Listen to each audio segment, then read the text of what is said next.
किसान भाइयों, आज की वीडियो में हम बात करने वाले हैं, अगर आप घुलनशील उर्वरकों को अपने खेत में डालते हैं तो इसके क्या फ़ायदे हैं और क्या नुकसान हैं। क्योंकि किसी चीज़ के यदि कोई फ़ायदे होते हैं तो उसके साथ साथ नुकसान भी जुड़े होते हैं। तो आइए दोस्तों, आज की वीडियो में हम बात करने वाले हैं, जैसे जो आप घुलनशील उर्वरक डालते हैं 1919, 05234, 0050 या 13045, ऐसी ढेर सी उर्वरकें आपको मार्केट में मिलती हैं। तो इनके फ़ायदे के बारे में पहले हम बात करेंगे, उसके बाद कुछ नुकसान जो होते हैं उसकी भी हम बात इस वीडियो में करने वाले हैं। इसलिए वीडियो शुरू से अंत तक देखना, और चैनल पर नए हैं तो चैनल को सब्सक्राइब कर लेना, जिससे आने वाली वीडियो भी देखने को आपको मिलती रहेंगी। दोस्तों, जो हम उर्वरकें डालते हैं खासतौर से बुआई के समय, तो वो हम दानेदार डालते हैं। दानेदार उर्वरकों को डालने के बाद भी आज के समय में देखा गया है कि पौधों में अतिरिक्त पोषक तत्वों की आवश्यकता होती है, जिसमें से नाइट्रोजन तो आपको डालना ही पड़ता है। नाइट्रोजन के साथ साथ फास्फोरस और पोटास की भी बहुत से खेतों में या बहुत से क्षेत्रों में कमी देखी गई है। अब नाइट्रोजन और फास्फोरस और पोटास की जो बाद में कमी होती है, अगर हम उसको दानेदार उर्वरकों के रूप में देते हैं तो उसका असर धीरे धीरे काफ़ी दिन बाद पौधे को मिलना चालू होता है। तब तक पौधे में उस पोषक तत्व की कमी और भी नज़र आने लगती है, पौधे का विकास बिल्कुल रुक जाता है।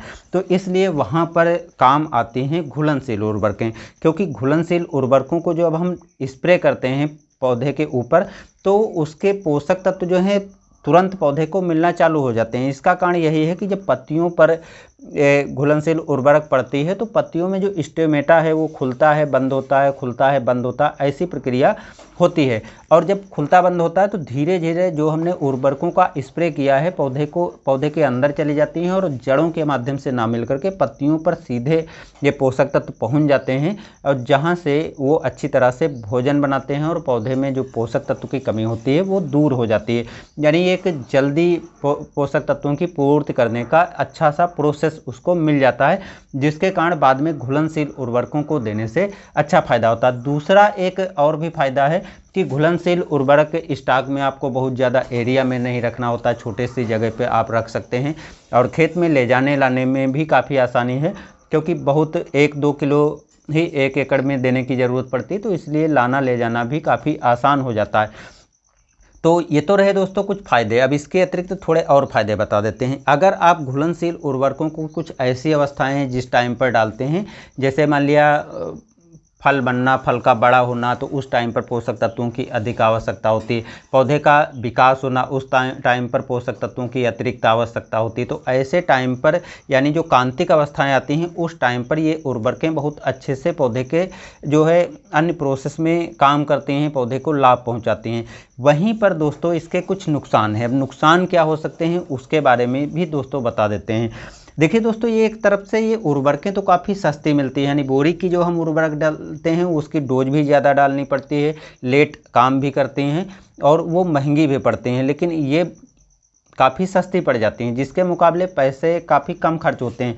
लेकिन नुकसान ये होता है कि एक तरफ ये सस्ती पड़ती हैं, दूसरी तरफ लेबर आदि का खर्चा बढ़ जाता है। अगर हम 2 से 3 बार इसका स्प्रे करवाते हैं अपने खेतों में, तो काफ़ी अधिक लेबर पर हमें खर्चा करना पड़ता है, जो एक्स्ट्रा भार होता है, जो कि आपको दानेदार उर्वरक में इतना ज़्यादा खर्चा नहीं करना पड़ता है। और इसको स्प्रे करने के लिए हमें काफ़ी मात्रा में खेत तक स्वच्छ पानी पहुंचाना होता है। यदि खेत में बोरवेल वगैरह नहीं है तो घर से या दूसरी जगह से पानी भी ले जाने वाली एक बहुत बड़ी समस्या हो जाती है। तो ये कुछ ऐसी समस्याएं हैं जो आप घुलनशील उर्वरकों का यूज करते हैं तो आपको सामना करना ही पड़ता है। इसके अतिरिक्त किसान भाइयों, आपको कुछ और भी नुकसान उठाने पड़ सकते हैं। देखिए किसान दोस्तों, जो फसल की स्टेज होती है उस आधार पर आपको उर्वरकों को डालना पड़ता है। अगर आपने बुआई के 10 से 15 दिन पर डाला है तो 1 किलोग्राम ही आपको डालना पड़ता है 1 एकड़ में, या पौधों की संख्या कम है और 1 किलोग्राम भी डाल देते हैं तो पौधे जो है झुलसने का डर रहता है, क्योंकि अधिक उर्वरक की मात्रा पहुँच जाने पर पौधे झुलस सकते हैं, ज़्यादा डोज हो जाएगी। इसी तरह फसल की स्टेज जो जो बढ़ती जाती है उसी आधार पर आपको डोज का चुनाव करना पड़ता है, और अगर आप सही डोज नहीं डालते हैं तो या तो आपको उसका कोई फ़ायदा नहीं दिखेगा, और अगर आपने ज़्यादा डोज डाल दिया है तो पौधे झुलस जाएंगे। इसलिए पौधे की स्टेज क्या है उस आधार पर आपको डोज का चुनाव करना पड़ता। तीसरी चीज़ और आती है कि बहुत से किसान भाई की अलग अलग दवाओं को कभी कभी कुछ उर्वरकों के साथ कोई चीज़ नहीं डालनी है, जैसे NPK जो 1919 हो, 05234 या किसी तरह की जो उर्वरक होती है घुलनशील, तो इसमें बहुत से किसान भाई क्या हैं, जिंक भी साथ में मिलाकर डाल देते हैं। अब जब जिंक आप साथ में मिलाकर डालोगे तो पौधे को नुकसान होता है और आपको ना तो उर्वरक का फ़ायदा मिलता ना तो जिंक का।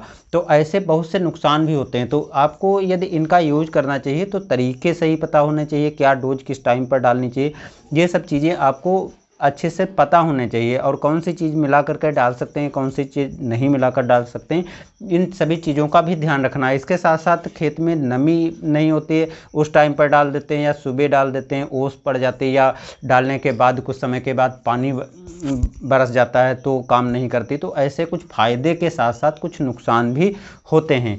ये तो रहे घुलनशील उर्वरकों के फायदे और नुकसान। आज की वीडियो में आपको बहुत कुछ जानने को मिल गया होगा जो शायद आपको नहीं पता हो। तो ऐसी वीडियो देखने के लिए चैनल को सब्सक्राइब कर लीजिए। वीडियो पसंद आया तो लाइक और दूसरे भाइयों तक शेयर भी कर सकते हैं। मिलते हैं नए वीडियो में। धन्यवाद।